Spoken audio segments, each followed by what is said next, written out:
Welcome back, everyone.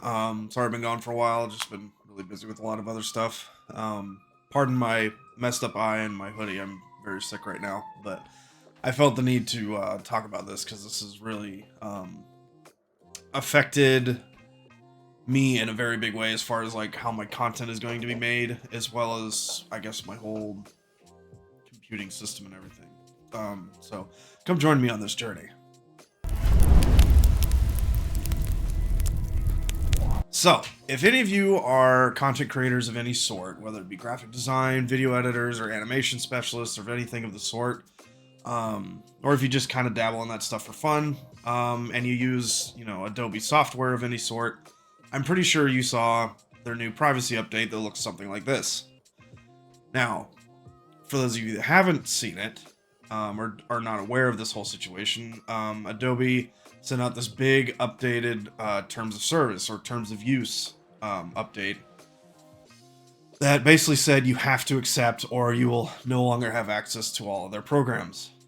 You had to agree, otherwise your account is locked and you will not have access to their programs anymore. Many people, including myself, were very befuddled and very taken aback at the wording of the whole situation and how very big tech it sounded, in the sense that let's just go ahead and read it. So the main thing that they put out, it said, we've made some changes to Adobe's general terms of use regarding the use of software and services, including clarified that we may access your content both automated and clarified that we may access your account through both automated and manual methods, such as content review, sections 2.2 and 4.1. So let's go to those sections and see how they worded it. So here's 2.2. Our access to your account. We may access, view, or listen to your account defined in section 4.1, which we'll get to, content below, through both automated and manual methods, but only in limited ways and only as permitted by law. For example, in order to provide the services and software, we may need to access, view, or listen to your content to A, respond to your feedback and support requests, B, detect, prevent, and otherwise address fraud, security, legal, or technical issues, and C, enforce the terms as further set forth in section 4.1. Our automated systems may analyze your content in Creative Cloud customer fonts, defined in section 3.10. We won't get into that. Using techniques such as machine learning in order to improve our services and software and other user experience. Information on how to use Adobe's machine learning can be found here. But let's take a look at what 4.1 has to say. Content. Content means any text, information, communication, or materials such as audio files, video files, electronic documents, or images that you upload, import into, or embed for any use, or create by using the services and software. We reserve the right, but do not have the obligation to remove content or restrict access to content, services, and software if any of your content is to be found in violation of the terms. We do not review all content uploaded to the services and software, but we may use available technologies, vendors, or processes, including manual review, to screen for certain types of illegal content, for example, child pornography, sexual abuse material, or other abusive content or behavior. For example, patterns of activity that indicate spam or phishing, or keywords that indicate adult content have been posted outside of the adult wall. You can learn more about this, yada yada yada. So this wording was extremely sketchy for a lot of people, including myself, in the sense that they're just, we have to agree to this whole system or we're just not going to have access to the programs that we all are very familiar with and have been using for a very long time. However, there was a lot of backlash and there was a lot of outrage against this whole thing because of the wording and everything. However, Adobe did respond, and they did try to clarify it by saying this. This policy has been in place for many years as part of our commitment to being transparent with our customers. We added clarifying examples earlier this year to our terms of use regarding when Adobe may access user content. Adobe accesses user content for a number of reasons, including the ability to deliver some of our most innovative cloud-based features, such as Photoshop, neural filters, and remove background in Adobe Express. as well as to take action against prohibited content, Adobe does not access, view, or listen to content that is stored locally to any user's device. So it sounds very, in my opinion, it sounds very much like, you know, they're trying to word it in such a way that they're trying to sound very, hey, we're just here to help you. We're here to help, you know, the other people. You know, we're trying to protect people and everything, but that's not the point of that's not their job. Their job is to provide us software that we can use to be creative. That's the whole point of the software, is to be creative in many different avenues. But for them to go out there and say, hey, you know, you now have to grant us access to your content in many different forms, for them to review it in many different forms, I feel is very too dystopian for me to want to continue using their software if those are the types of agreements that I have to adhere to continue using it.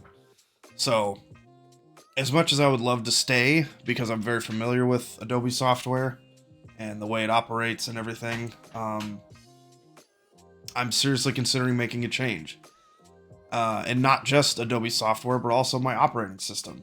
As some of you may have seen in some of my other videos, I'm a huge proponent of using Linux, which is kind of the third option when it comes to operating systems. I'm sure some people have heard of it, but most people haven't. There are three main operating systems, one of which everyone knows about is Windows. You know, everyone knows Windows because that's kind of what everyone uses. Then there's also Mac, or the Apple software. And then there's Linux. Linux is not an operating system unto itself, but is simply a blanket term for that, I guess, just third option. And if you want to get into the rabbit hole, there's plenty of other videos that go much deeper than I will in this one, because I don't know all the ins and outs of it. I just know enough to get by. In short, I've switched over my laptop and my entertainment computer in my living room. Both have been switched over to Linux Mint, which is the distro or Linux operating system that I have chosen. It's the most familiar and the most easy to use. It's most user-friendly. It's very similar to Windows in the sense of how it's laid out and its graphical user interface, or GUI as some people call it. The reason I haven't switched my main computer, which is what I'm using right now, and the one that I game on, I create content on and everything. The reason I haven't switched over to Linux for this computer is because most of the programs that I use, like Adobe software, does not work on Linux, unfortunately.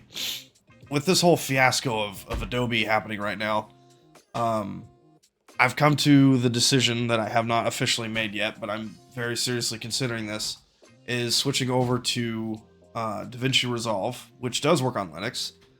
And most of the games that I play that I've actually checked out also work on Linux. Right now, me and a lot of my friends are playing Helldivers 2, if you're not aware of it. It's a really fun game. It's a third-person shooter where you run around. It's very similar to Starship Troopers. I'm not going to go into further details about it. If you want to know more about Helldivers, I suggest watching the Ackman's video right here. He did fantastic videos about it, and there's a lot of cool stuff about it. But anyways. So with that said, like I've said, most of my games are compatible with working on Linux, and I now use LibreOffice, which works on Linux, and with some Linux distros, comes with it, depending on the version that you use or whatever. But also, I was thinking about what video editors I would end up using, because there's very few that actually work on Linux that are mainstream and have a lot of the robust feature sets that I'm used to with Premiere. And the only one that was right on par with Premiere was DaVinci Resolve. And I've never used DaVinci, although I've seen a lot of people swear by it and say it's the best because it doesn't crash like Adobe, and it's much more stable, and it's there's even a free version of it, and it's no subscription. You pay. You can either use the free version, which has limited capabilities as far as like hardware acceleration, where you can edit stuff faster, and certain feature sets that are not available in the free version. or you can buy the studio version and actually buy it. It's $295 and it's yours and you have it, no subscription, no nothing, which I like. It does have the more robust feature sets and it allows for hardware encoding so you can render your videos and stuff a lot faster. The only problem is that for all you video editors and stuff out there, it does use nodes when you're using like graphical animations or, you know, when you're color correcting and stuff like that. Whereas Premiere and similar editing programs use layers, where you have like your video timeline, and then on top of that you can have like an adjustment layer, and on top of that you can have like a graphic, like a title text or something like that, and it makes sense to layer things in that aspect. Whereas DaVinci, if you're going to add a bunch of stuff to a video, you're not working top to bottom or bottom to top with layers, you're working left to right with nodes. It just makes sense to layer things the way I've been doing in Premiere for so long. And when I finally got to Premiere and started learning, I'm like, oh my gosh, this makes so much more sense. And that's why I've stuck with Premiere for the last 4 years. And so many people complain about, you know, Premiere crashing and this and that, and it being such a problem and everything. I've never had Premiere crash on me, not once in the 4 years that I've been using it. I don't know what people are talking about. I don't know what system they're using, or if they don't have good enough hardware, or I don't know what, but I've never had Premiere crash on me during a project. So I don't know what people are talking about with it crashing. And if that's your experience, I'm terribly sorry that you've had a poor experience, but honestly, me, I've never had Premiere crash on me, not once. With Adobe's new privacy policy update, or terms of use, or terms of service, or whatever you want to call it, with that,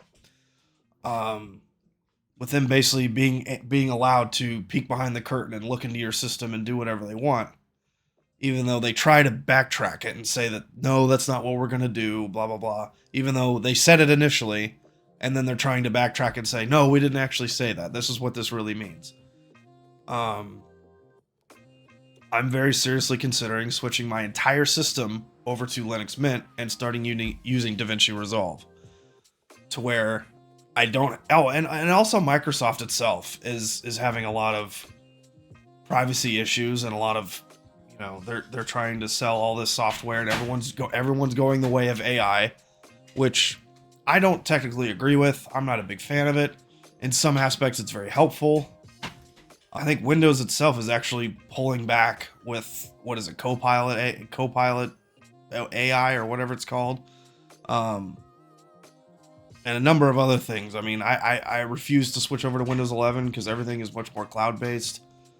And you won't, and we're seriously, we're heading towards, in a very rapid pace, towards not owning a single thing as far as software and content and all that stuff goes. Everything's in the digital form, to where no one's going to be allowed to actually physically own anything. And I think, what was it, even Ubisoft recently, or some time ago, said, you know, people need to get comfortable with not owning their games anymore. Basically, everything's going to be a service. No one's going to own anything. You know, you can't have physical copies. You know, anything that's like in your computer has free access to anything. Or, you know, whoever's, you know, owns your computer, essentially. Like, you know, if you have Windows, they have full access to all your files and your data and everything. Like, I'm not down with that. Like, I'm really against, you know, monopolization, and as far as, and, you know, people always peeking into our lives and everything. And it's not like I'm some super important person where I'm very worried about my data and privacy or anything, but it's like, what's my life, or what's my business of theirs? You know, it's none of their business what I do. And it's not like I'm doing anything nefarious. It's just like, get off my shoulder. Like, can I just do something without someone peeking and trying to steal, or not steal, but like use my data to sell it to someone else to make a buck off of me? Like, I'm not down with that. So I go to great lengths to avoid stuff like that, in the sense of, I use the Brave browser, which does not collect any telemetry data. I use YouTube Revanced, that blocks all ads, and also Brave browser blocks all ads and pop-ups and everything completely for free. And if you're not using Brave browser and using Chrome, I would highly suggest you switch over to Brave or some other form of a browser that's a lot more secure. All in all, I think the open source community needs a lot more attention, and I think more people should be more aware of it instead of just going with, you know, what's easiest. Yes, Linux is tough to learn for the most part, depending on which distro you go with. There are some very easy ones like Linux Mint. It looks very similar to Windows, and not all programs and software work on it. And there are some open source alternatives and some not, depending on the programs and software that you use or run every single day. So to finish this off, basically what I'm saying is that, you know, I'm really tired of companies and corporations just because, you know, they are the industry standard, so to speak, that, you know, they can operate however they please, in the sense of, you know, slowly making these subtle changes in their policies and this and that to where basically they own us until we finally break free and go with something else. And yes, DaVinci Resolve is much different than Premiere. It's going to be a very strict learning curve, or steep learning curve, excuse me, just as Blender was going from Blender to Premiere, because I didn't know how to work Premiere. It took me, I'd say, a good couple months to officially learn it, to where I was like, okay, I can open this and I kind of know how to work things. Even to this day, after 4 years, I still look up tutorials for certain things. But that was a big switch over, and I'm very technical. I know how to work my way through things. So I think switching over to DaVinci could be a very good learning experience. And it would be really nice to get off of, you know, paid software that I have to pay for every time. I mean, think of how much money I'm going to save.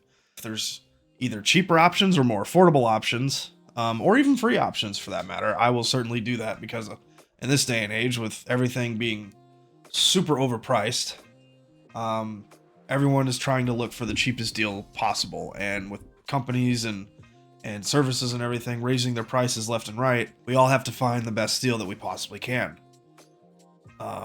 And yes, I will use free open source software if there is an open source alternative to paid software. I'll use that any day. Finally, put this video to rest.